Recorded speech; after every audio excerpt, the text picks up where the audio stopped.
Hey guys, welcome to this video. We are going to cover the insurmountable task of the AR-15 buyer's guide. This is going to take quite a while. It's going to be just an overall generalization of what to look for when buying, building, purchasing accessories, local and state laws. There's a lot of ground to cover here. The sound quality, I understand, is not ideal with this particular camera. Neither is the video quality or the lighting. So we don't necessarily have a lot of things going for us at this point in time, but let's just hit it with the ground running. First things first, check your local, state, and federal laws before purchasing an AR-15 or quote-unquote military style semi-automatic rifle, not an assault rifle.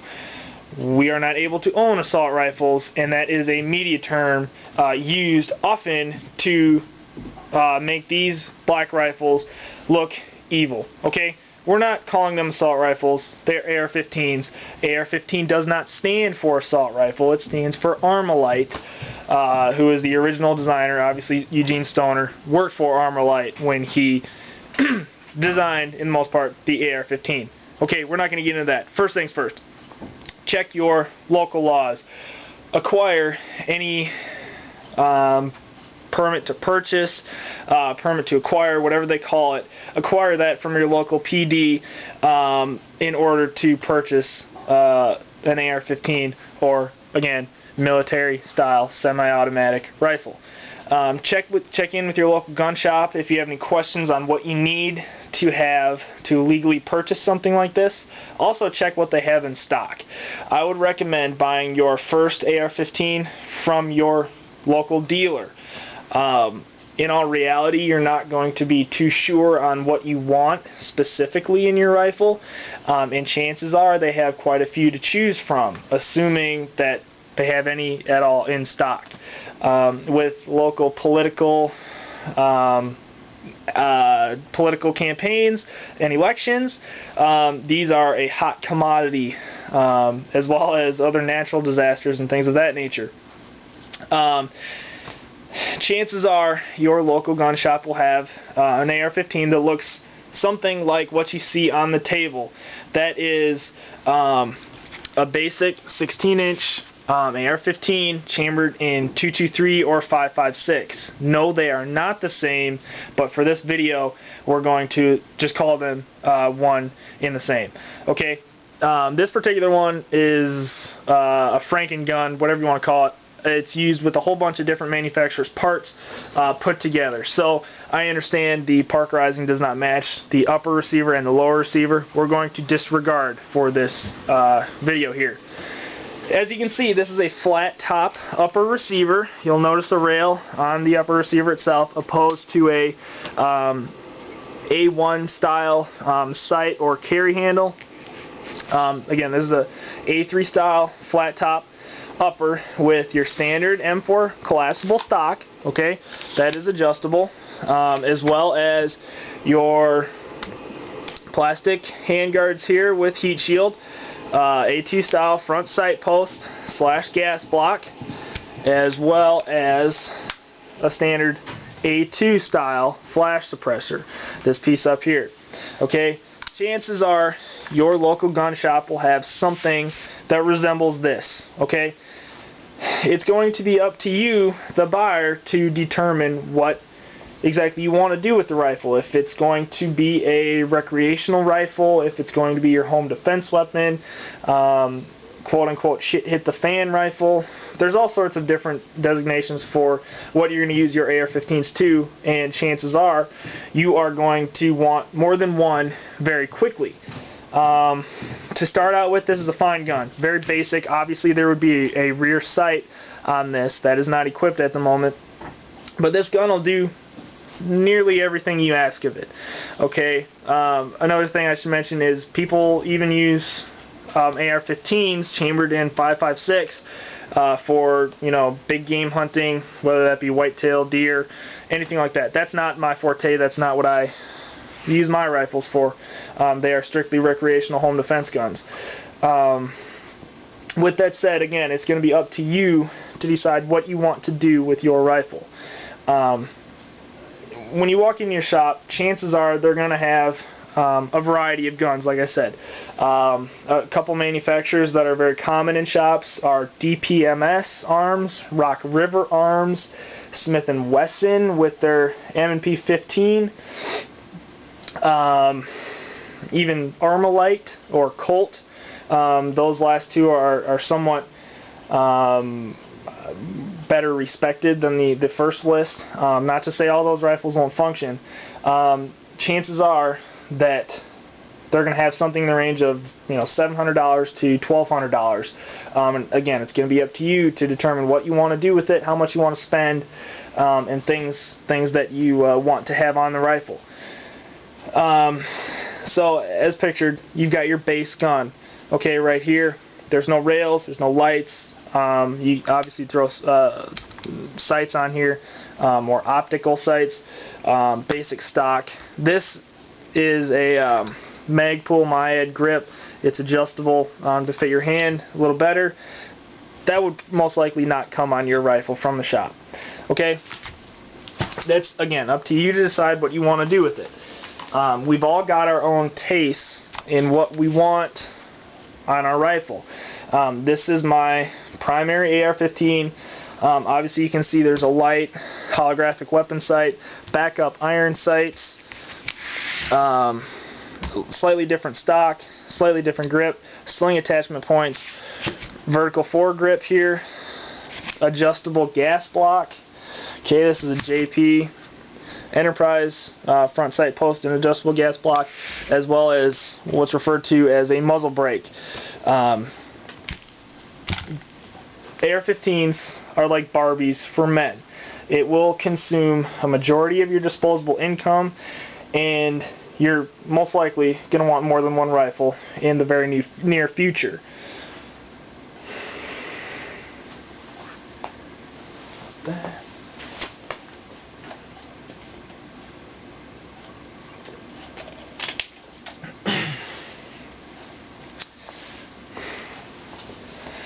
One thing when purchasing your first rifle from whatever manufacturer it is, I recommend for your first rifle an AR-15 chambered in 5.56 millimeter or 223 Remington. Again, it's essentially the same cartridge, however, it's not the same cartridge.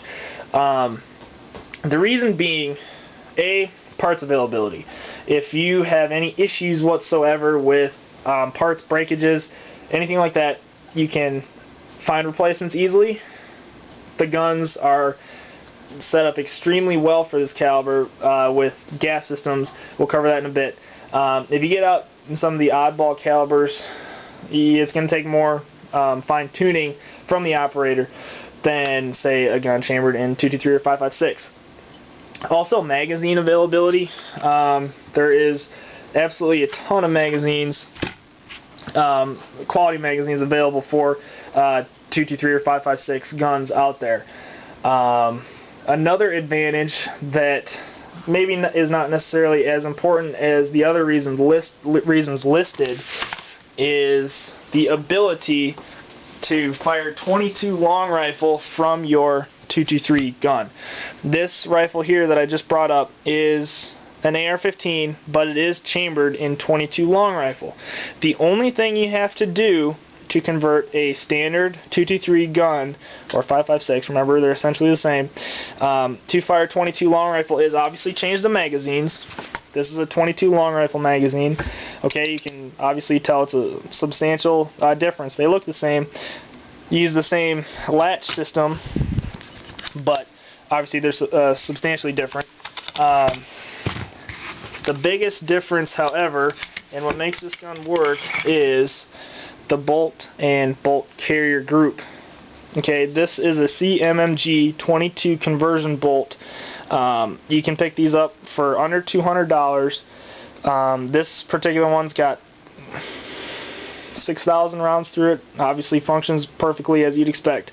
This can simply be dropped into any rifle chambered in 223 or 5.56. In my instance, I built a gun specific for it because with firing a lot of 22 through your AR15, you're going to start plugging up your gas system with either wax or residue from firing 22 through it, as well as the very small amount of wear that your lower receiver is going to endure firing that, trigger springs and things of that nature.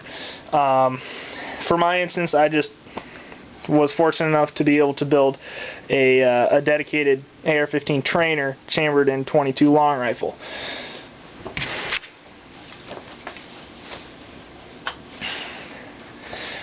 Again, it's going to be up to you to determine what you want to do with your rifle. If it's going to be recreation use, hunting, home defense, all these things are going to help determine what caliber you want.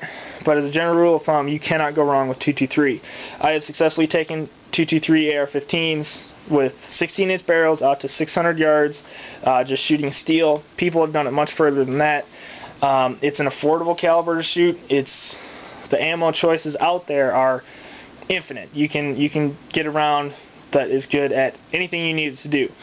That's not to say 300 Blackout, 6.8 SPC, any of these other high-performance AR-15 cartridges. That's not to say they're outstanding, but you're going to pay for it.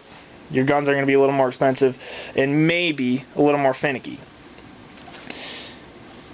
Another big thing that you're going to need to determine is your optic selection.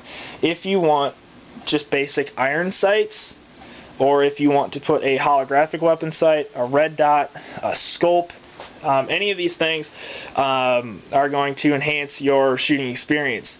Unfortunately, you are going to pay for that enhanced experience. Let's just say that you're going to be shooting your AR-15 primarily from 25 to 200 yards. There is absolutely nothing wrong with using a holographic weapon sight like this EOTech, or if you prefer just a red dot variant like this Aimpoint, there's nothing wrong with either of these out to 200 or 300 or 400 yards depending on your experience. If you want to go further than that, I obviously recommend magnification with a dedicated scope, but these are not cheap. You can buy much more affordable holographic weapon sights or red dots in the $100 range. There are some good items out there. The Bushnell TRS-25, various primary arms, Vortex optics, things of that nature. Much more affordable. But as a general rule of thumb, you get what you pay for.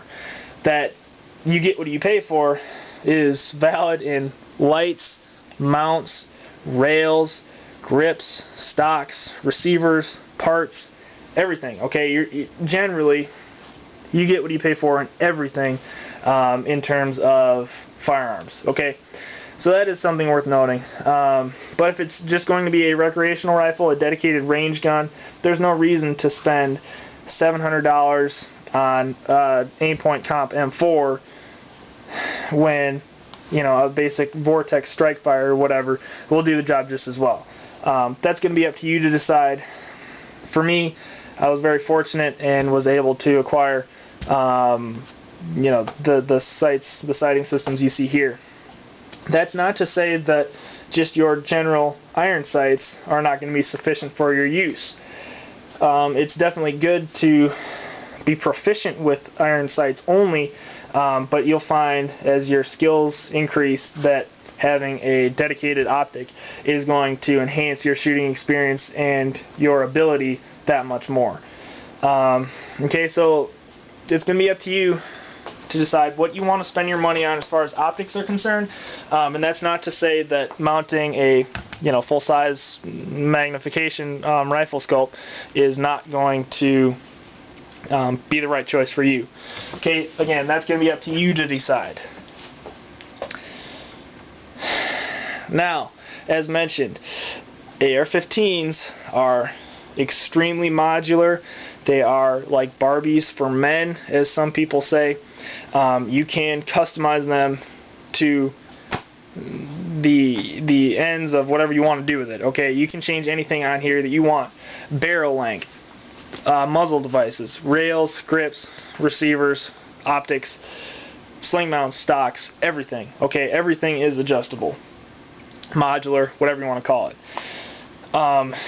Again, just a small piece of advice: you get what you pay for. We'll go ahead and start at the front of both of these rifles. Actually, we're going to bring a third up just to illustrate what you can do.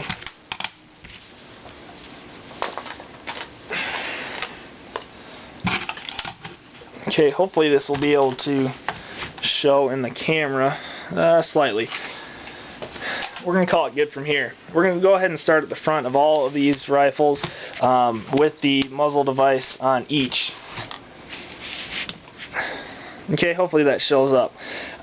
There's two general pieces of hardware you can put on the front of your gun. You can put a flash hider, which primarily reduces flash and maybe dust signature of your round exiting the barrel, or you can put on a muzzle brake or compensator. I prefer compensators. Their primary design feature is muzzle rise reduction as well as recoil reduction. Okay, there are 1,000 different items you can put on the front, both for flash hiders and brakes or compensators. AAC, this is their small brake. I forget the exact model number or model name. Very loud because it directs some of the gas and sideways. PWS 556 flash hider, or excuse me, brake, and Rainier Arms muzzle brake as well. I prefer them over flash hiders, again, for recoil reduction and muzzle rise reduction. These rifles that you see on the table are recreational rifles. I'm not using night vision. I'm not particularly concerned about nighttime signature or dust kick-up, anything like that. So that's what I prefer on my rifles. Moving inwards, you can see one big thing you can change is the design of your front end with the use of rails. You can see this is your standard carbine length gas system, which is where the gas is extracted from the barrel via your gas block and routed back into your upper receiver to cycle the bolt. This is your standard carbine length. It's short. This rail is short, I believe 7.2 inches with your standard A2 front sight. Okay, this again is 7 inches as well, 7.2 thereabouts. This rifle up here is running, again I apologize for the lighting here, this is much lighter on camera than it is in reality. This is a 9-inch rail, not really being utilized right now. It's set up a little bit goofy, but this would allow you to support your hand, have your support hand much further forward. Some shooters prefer that technique, or if you're running a mid-length gas system, which again extracts gas from the barrel farther forward than the first two, this would cover up that gas block. But you can see there's not a front sight post. This is utilizing, these are called backup iron sights, again opposed to your fixed front sight. Some shooters like this, some people don't. Again, I'm not utilizing this rail to its full capacity right now. And again, if you want to mount sling attachment points, flashlights, vertical foregrip, which is what these are called, it's all going to be personal preference, what you want out of your rifle. But a rail or modular fore-end, as some people call them, that's going to be what allows you to do that. Where opposed to your factory rifle with your plastic handguard, you can attach rail sections to these, however it's not ideal. Another thing to consider when purchasing a rail is how it attaches to the upper receiver, again, which is the top portion of the rifle. Some rails are able to utilize the stock barrel nut, which the barrel nut obviously attaches the barrel to the upper receiver, while others require you to install a proprietary barrel nut.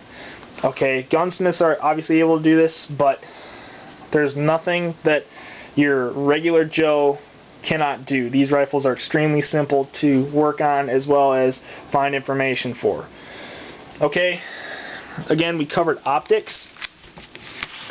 Another thing that a lot of people like to change out are your pistol grip.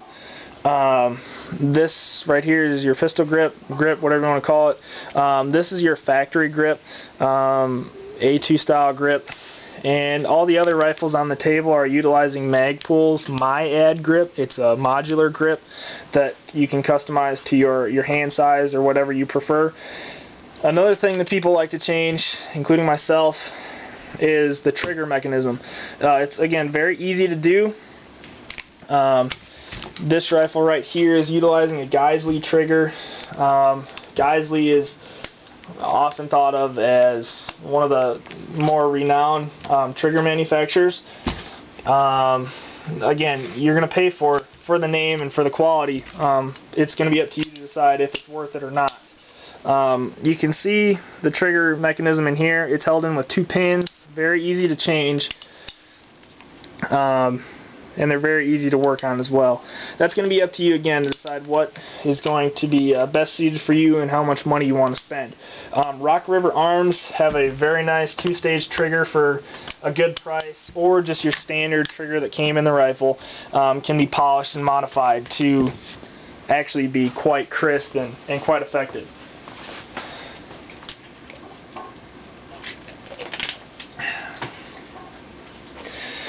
And finally, something that is frequently changed out on AR-15s is the stock. This is a Magpul MOE style stock. It's very light, relatively durable. There is no storage in here. Okay, this is a Troy Industries stock. There is quite a bit of storage in here, but they're also very heavy. It's a metal butt pad here. Honestly, this is probably one of the last things I would change, because your factory rifle with its M4 style collapsible stock is nearly as comfortable as everything else as far as your cheek is concerned. It's as lightweight as anything else and as durable as anything else on the market. But you'll have your own taste in what you want to gain out of adding a stock, whether that be storage or if you want to increase your cheek support if you're mounting a high optic or a tall optic on your rifle. That's going to be, again, up to you to decide.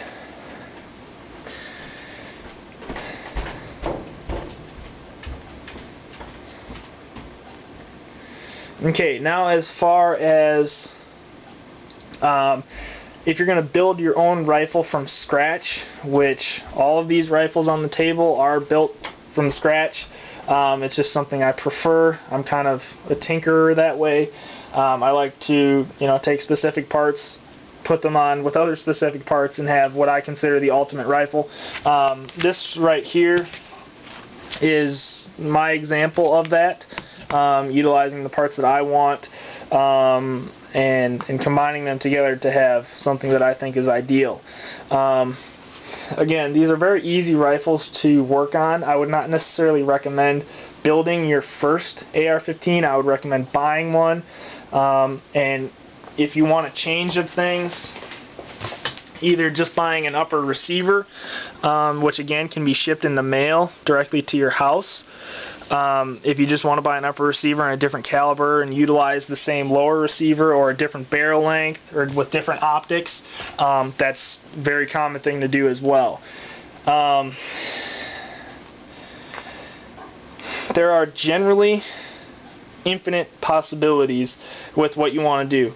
Again, with barrel length, muzzle devices, rails, optics, stocks, you can do whatever you want. But as a general rule of thumb, you cannot go wrong with your base gun with no necessarily fancy or even unnecessary parts. It will do nearly everything you ask of it and more. So the biggest thing I can recommend is buy a factory gun from your dealer, learn how to shoot it properly and well, practice the fundamentals of marksmanship, and save your money and spend it on more ammo. Once you feel comfortable and proficient go ahead and start adding stuff on your rifle and making it, you know, exactly the way you like it. Again, this is intended to be a general video, not necessarily specific in any way. If you guys have any questions, look at AR15.com for information, or you can utilize Google for essentially anything you need to know.